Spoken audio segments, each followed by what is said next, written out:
Welcome to PrepsNet Coach Speak with Mortimer Jordan head baseball coach Shayne Carnes. Here's your host, Aubrey Johnson. We're on the baseball field of Mortimer Jordan. We have Coach here with us. Welcome in, Coach. Glad to be here. Thank you for having me. Good deal. So your current record so far is 11-10. You've played a number of games since our last show, so let's get right to it. How about? First of all, back on March 6th, you played Gardendale. You lost to them 14-6. Hayden came up on the 10th. You beat them 13-1. That was a great win. Then you played Hueytown, had a difficult time with them, losing 9-3.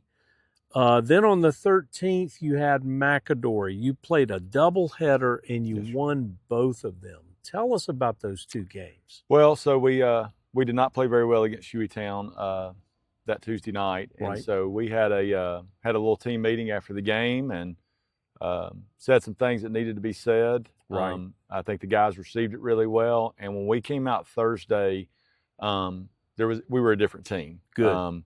Kids playing together, cheering for one another. It was more of a buy-in to what we're preaching to them offensively. Thought they did a great job in those two games in particular of just playing together. We weren't perfect. We made mistakes. But kind of what I talked to them about on Tuesday was good, bad, or indifferent, we got to keep playing. So we've kind of adopted that motto for the rest of the season. But in that particular game, we swung the bats well. We got good pitcher performance and ran the bases really well. And it was fun baseball. So McAdory's got a good team, and kudos to our guys for showing up and competing. All right, good deal. So then you went on Friday the 14th. You played Aniana. You won a close one there, 2-1. Tell us about it. So Coach Sheldon at Aniana, he and I are really good friends and have been for a long time. And you kind of know what you're going to get with them. They're going to pitch it well. They're going to play clean on defense, and they're going to have great at bats. And their pitcher and our guy, we just competed all the way. And then we had to pitch out of a couple of jams, which was very proud of our pitchers for being able to do that.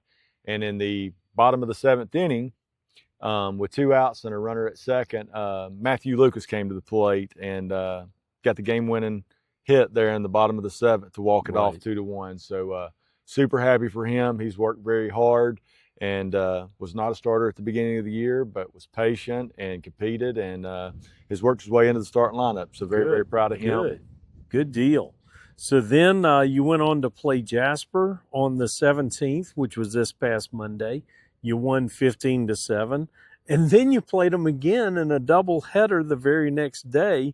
Lost the first one 6-1, but won the second one 8-4. Tell us about this Jasper team and the dynamics there. Well, as I told y'all before, Coach Ware and I we came in together. We've played each other every year since we started coaching, and you know what you're going to get with them. Another phenomenal coach. You know what his team's going to be like. But for us coming in, we had a game plan of what we wanted to try to do offensively, and we go in, we get 3 outs. Jeremiah Tingle started the game for us, strikes out the side. We come in to hit, and it's a single to lead the game off, a bunt for a hit, another single, another hit, fielder's choice, another hit. Next thing you know, at the end of the first inning, it's 7-0. We come back out on the defensive side in the top of the 2nd inning and give up 4. And so that was kind of frustrating. We wasn't able to hold that lead.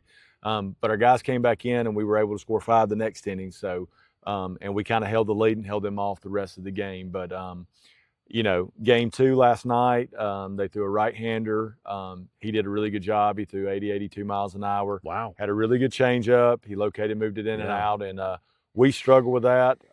Some of that was due to him. Some of that was due to us not being disciplined like we need to be. Sure. But, as I say all the time, we're always a work in progress. But what was really impressive to me about last night was we lose game 1, which puts us at 1-1 in the area. And so now we come back to the deciding game 3. If us and Jasper end the year with the same area record, then that 3rd game decides which one of us either wins the area or gets in the playoffs. Oh, wow. So it's a very important game. That's big. Obviously, rubber match of the series. Sure. And so we go out, talk to the guys like, hey, this is not what we wanted. We wanted to win the first game yesterday, but we didn't. But, we didn't have time to lick our wounds. We had to get back after it. We go 1, 2, 3 in the top of the first. Now we're out on the mound and we give up 3 runs in the first inning. So we're down 3-0 in there. We come back in and we put up 5, and we go up 5-3. And next thing you know, it's 6-3. They score 1 at 6-4. We score 2 more in the top of the 7th to secure the win. And so just proud of our guys for the grit. To be honest with you, right now we're kind of banged up. We got some guys, just nursing some minor injuries. Our shortstops, rolled his ankle in the game Friday night, so he was limping around a little bit. Our second baseman had a little hamstring thing going on last night. And you see the kids right there. They're playing hurt. They're competing, and they want to be out there. They want to be there not only for us as coaches, but for their teammates. And so, our shortstop talked to him about his ankle, and he's like, "Coach, I'm good." And I said, "Well, I know you're hurt." He said, "No, Coach, I'm good. I'm playing. I'm good." Yeah. And so to see them play with that kind of grit and to put their bodies on the line makes a difference. It's really good to see. Yeah, good deal. So we've got a number of upcoming games to talk about, which we will do right after this message. PrepsNet Coach Speak with Mortimer Jordan High School head baseball coach Shayne Carnes is proudly sponsored by Canvas Traditions. Go Blue Devils! And we're back. Coach, you had the Gulf Shores on Friday. You play 2 games. The first one is against Gulf Shores High School. Tell us about that team. So Gulf Shores, Coach Jack's down there. Like I said, we've known each other. We've been doing this, playing each other for about the last 4 or 5 years. Right.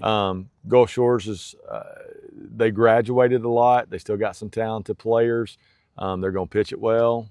Their hitters are going to be competitive in the box, and they're going to be tough outs. And so we really got our work cut out for us. But it goes back to what I'm going to tell the guys, what I tell them every day. We're not concerned who's in that dugout. We're more concerned about what we do and what our approach is. Right. Right. And then Saturday, you play Orange Beach. What do you expect to see from that team? Orange Beach is really, really good.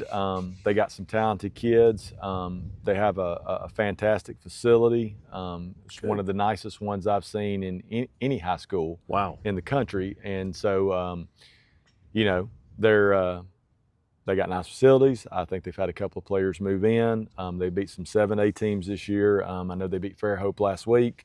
So that may end up being one of the most talented teams we've seen all year long. But we're going to show up with the expectation to win, and we're going to pitch and play defense and have competitive at bats and see what happens at the end. Good deal. Then you stay down on the Gulf and you play in the Gulf Coast Classic against 2 out-of-state teams. Tell us about these. First of all, Harbor. Who are they? They're a team out of Arkansas.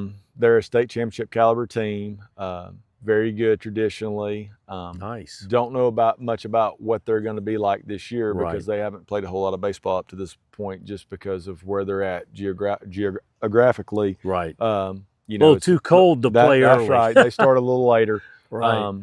But I expect them to be a quality team and somebody we're going to have to play well against to win. Okay. And then you play a team called Richmond Burton, and they're out of Pennsylvania. Is that right? Illinois. Sorry. Out of Illinois, another state championship caliber team in Illinois. That Monday is a tough draw because you're playing 2 really good teams. Right. But, we're good with that because that's going to do nothing but help us get better. And, what I'll tell my guys on Monday is we need to find a way to win a game against a really good team like Richmond Burton Harbor. Right. And I think that's something that we can do. So okay. All right. Good deal. So then on Tuesday, you work your way back. You play at Alberta. And then Wednesday, you've got Ramsey actually at Fairhope, which is interesting. So a lot of away games there, Coach. How do you expect your team to respond to so many away games at one time? Well, obviously the 2 this weekend, you're playing Gulf Shores at their place and you're playing Orange Beach at theirs. So it's always hard to play on the road against a great team. These other teams were really, I guess you'd say it's a neutral field. Right, it is. Our kids play so much travel ball. They're used to traveling during the summer and, even from the time they were 7, 8, 9, 10 years old. So our guys are going to take it in stride. They're going to show up at the park. They're going to put their cleats on, and they're going to be ready to play just like we always are. So I'm not worried about that. I mean, this is something we've done the last 5 or 6 years as far as going to Gulf Shores for spring break, and they know what to expect, and it's always a good time. It's a good opportunity to just play a lot of baseball and not have to worry about the school part. Sunday we're going to get together and have a little team activity and a dinner. So be good, a little fellowship right there, and then we'll get into the tournament on Monday. Good deal. So tell me, we're kind of at mid-season right now. What players are standing out to you? So I brought my stats here with me. Oh, good. We got several kids that have stood out. Offensive leaders for us right now. Braylon Disco's hitting 379. Wow. He's got 7 doubles, a triple, 4 home runs, 17 RBIs. He's been really dynamic at the plate for us. Yes, he has. And just been a great competitor there all year long. J.O. Dean is hitting 339. He's got a 487 on base percentage. Wow. He drove in 13 runs, got 5 doubles and a triple. He's been really good. Got a couple other guys. Hunter Horsley is hitting 323. Matthew Lucas is hitting 310. Nick Maldonado's hitting 292. And Bryce Funderburk is hitting 281. And those guys right there, what is really remarkable, you know, we knew what Braylon would be coming in. We knew what J.O. would be coming in because they've been able to do that. These other guys have really improved since we started in January. And I think as a coach, that's what you're looking for. You're looking for improvement from your guys from day one and to the end of the season. And these kids have just, you know, they've bought in, and Coach Daniels worked really, really hard with all of them to improve their swings, to improve their mental mindset. And, you know, we've bought in, and those kids have made progress, you know, just all year long, and they've gotten better. Yeah. On the bump, Jeremiah Tingle is our 1, and he was our 2 last year, and he's pitched in a lot of big games. He's pitched against our toughest opponents this year. Right now, he's sitting at 4-3. Okay. He's got 40 strikeouts in 28 innings. ERA is just over 4, so like for that to be a little bit lower, but he has just been a competitor on the mound. And, you know when he steps out there, he's going to go out there and give you everything he has. The moment's never too big for him. So he's been you know, exactly what we thought he'd be this year. A couple of other guys that have stepped up and really been huge for us is Isaac Hill is a senior. He did not play his 9th, 10th, or 11th grade year, so this is his first year playing with us. So we wasn't really sure what to expect from him, but he's worked really hard, and he's thrown 16 innings, struck out 12 guys, and he's got a 1.26 ERA. He pounds the zone. He keeps the ball low. He throws a breaking ball for a strike. So really proud of him. And, you know, kind of the man of the hour for us from last night is Jackson Woodruff. He's sitting there with a 3-0 record, 1.84 ERA. The kid just knows how to pitch. You know, opponents are hitting 194 off of him. What's great about Jackson is, you know, Jackson is the type of kid that's going to come in the game, and it doesn't matter if the bases are loaded with 1 out like they were last night. He came in, hit his spots, got a big-time strikeout right there, and then struck the next guy to get out of the inning without giving up a run. And I felt like, you know, not dogging the umpires here, but I felt like we got squeezed a little bit there in the 6th inning. And, you know, some kids are not as mentally tough, and they don't handle that very well. And I'm not necessarily talking about our team. I'm just talking about kids in general. You know, it's hard when you throw 2 balls that you feel like are strikes and they're balled. And that happened to him last night. He just kept pitching. And that's good. Great kid. Got the utmost respect for him, and obviously what he was able to do last night was really special. He came in through the last 4 1/3 innings of the game, and didn't give up an earned run, struck out 5, and was just really, really good on the mound. And tough environment against a good team. So those are the guys that are kind of excelling right now. Sounds like a really good nucleus, Coach. Yes. And it's somebody different, and that's what we preach to our guys all the time. You know, good teams, because I mean, if you watch the big leagues, good players get out, right? So the teams that are really successful, it's always somebody different, and so that's what we're kind of preaching. If our 1 through 4 guys aren't getting it done, we need our 5 through 9. So we're playing our best ball right now. Good deal. Well, that being said, you're, like I mentioned, right at mid-season. How do you project, how do you see the rest of this schedule going?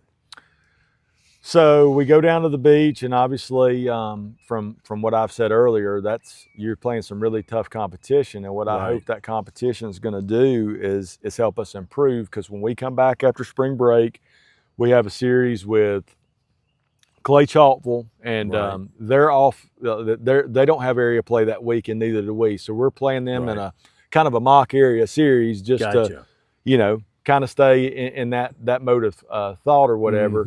And then that next week we play Coleman, and we'll have an idea that week. The week after spring break, Coleman and Jasper will play, and so we'll kind of know what we have to do in order to get in the playoff. If Coleman was to sweep Jasper, then we are in at that point because we hold the tiebreaker over Jasper. If Jasper was to split with Coleman and we were to get swept, we would be out and Jasper would be in. But if we split, we would be in because we hold the tiebreaker. So there's a lot of if and then. That's right. I can give you a much more definitive when we meet next time. Okay, good deal. So, Coach, that's our show. We certainly appreciate your time, and we certainly appreciate yours. Join us again in a couple more weeks for another Mojo edition of Coach Speak.